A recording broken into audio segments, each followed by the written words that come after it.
প্রতি বছরই হয়, এবারও হচ্ছে আমাদের এই ঐতিহ্যবাহী গাড়িদহ বাণী মেলা। মেলা মদিনে শুরু হয়ে গেল, এখন টাকা পয়সার 12টা বাজে যাবি। মেলা আসলো মানে খালি খরচ আর খরচ।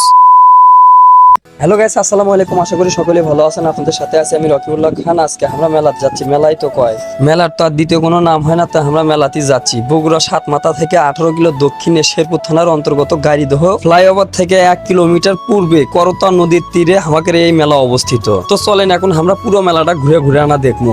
গাড়িদহ ফ্লাইওভার থেকে মেলার দিকে যখনই ঢুকতে ধরল তখনই নজরে পড়ে গেল তেঁতুল। তো তেঁতুল দেখে আমার অন্য একটা কথা মনে পড়ে গেল যে এই মালটা যদি মেয়ে মানুষ দেখে তাহলে কি হবে, অবশ্যই তাকে জিভের পানি চলে আসবে। তো আমি তেঁতুলটা লাইরে ভালো করে দেখেছি যে তেঁতুলটার অবস্থা কি রকম, আসলে ভালো না মন্দ। তো দোকানদার লাভ দুটা কি কয় সেটা এখন শোনেন। কেজি 60। বাহ, ভালো ভালো। আর এগুলা কত? এগুলা কেজি সব 60। যাক, কিছু করে খাইতে পারবে তুমি জীবনে। দোকানদারের কথা শুনে আমার 2 মিনিটের জন্য হুঁশ হারিয়ে গেছিল। তারপর পরে আমরা চলে আসলো বক্কর ভাইয়ের দইয়ের দোকানত। দেখি বক্কর ভাই এখন কি কয়। দেমাক বেচে সাফ করছেন, এত খাসে মানছে। বাহ, ঘোলো তো দেখি না, ঘোলো শেষ। আমি মেলাতে আস্তে আস্তে না লেট করছিল, তাই সব দইগুলো সবাই বেঁচে শেষ করে ফেলে দিচ্ছে। তো এখন আমি ভিডিও করবো কি সেই চিন্তায় বাঁচিচ্ছি না। বড় বড় 5 কেজি 10 কেজি যেগুলো দই আসলো সেগুলো দই একটাও দেখে পারিচ্ছি না। মেলার যে মূল আকর্ষণ আমাকে পাতলা দই, এই পাতলা দই নাই, তাহলে আপনাকে দেখামো কি? শুধুমাত্র পাতলা দই দিয়ে যে আমাকে মেলাটা বিখ্যাত তা কিন্তু না। তো এখন আমি চলে আসলাম মুজিবর কাকার দইয়ের দোকানত। এখন মুজিবর কাকা কি কয় সেটা না শুনি। ফেসবুকে এখনো দেখো আমার ছবি আছে, দই আছে। আবার থাকবে আগামীবার। ওটা ইন্টারন্যাশনাল ভাইরাল হয়ে গেছে। আমার আমিনুর ভাই তাই করছে যে ভাইরাল হয়ে গেছে। তো দোয়া করবেন আমি যত তাড়াতাড়ি ভাইরাল হয়ে যায়। তো আমরা দেখতে দেখতে এখন চলে আসলাম ছোট বাচ্চা করে খেলনার এইদিকে। ছোটবেলার যখনই মেলাতে আছি তখনই কিন্তু আমরা এগুলা খেলনা কেনার জন্য করে জেদ ধরছি বাপ মায়ের সাথে। তারপর পরে আমরা চলে আসলাম কাঠের মেলা। এইদিকে আসে দেখি রং বিরঙের খাট বানিয়ে রাখছে। সামনের গুলো একটু নর্মালি দেখা যাচ্ছে, কিন্তু ভিতরের গুলো মোটামুটি যাই হোক ভালোই আছে। তো ওগুলা দেখার মতো সময় আমার কাছে নাই। আমি রাস্তার থেকে যতটুকু পারছি এতটুকু ভিডিও করলে চলে যাচ্ছে আবার মেলার ভিতর দিকে। আবার আনা মিচ্ছে না, সামনের দিকে যায় দেখি দা বটি হাবি জাবি ইত্যাদি ইত্যাদি অনেক কিছু বানিয়ে রাখছে। এগুলোর যদিও নাম অতগুলো জানি না। তারপর পরে চলে আসলো তরমুজের দোকানে। তখন তরমুজওয়ালা কাকা কি কয় সেটা নাম ইচ্ছে না শুনি। বরিশাল গেলেও পাবি না এইদিন, বরিশাল গেলেও না, বরিশাল গেলেও এইদিন পাওয়া যাবে না ভাই, টাকাতে মিলে না। এখন আমরা ঢুকে গেলাম সদাপট্টি আসে দেখি বস্তা প্যাকেট করে রাখছে ঝুড়ি। এই ঝুড়ি দিয়েও কিন্তু আমাদের মেলাটা বিখ্যাত। তারপর পরে যে সুন্দর জিলেপি দেখবার পান্ন দেখে তো আমার মাথায় নষ্ট হয়ে গেল। এত সুন্দর জিলেপি আমাদের মেলাত কোনোদিন বানায়নি, এই বছরই প্রথম বানাচ্ছে। এইদিকে জিলেপি মিষ্টির ভিডিও করতে করতে এক ছোট ভাই আমাকে ডাক দিয়ে কি করছে সেটা না শোনা যায়।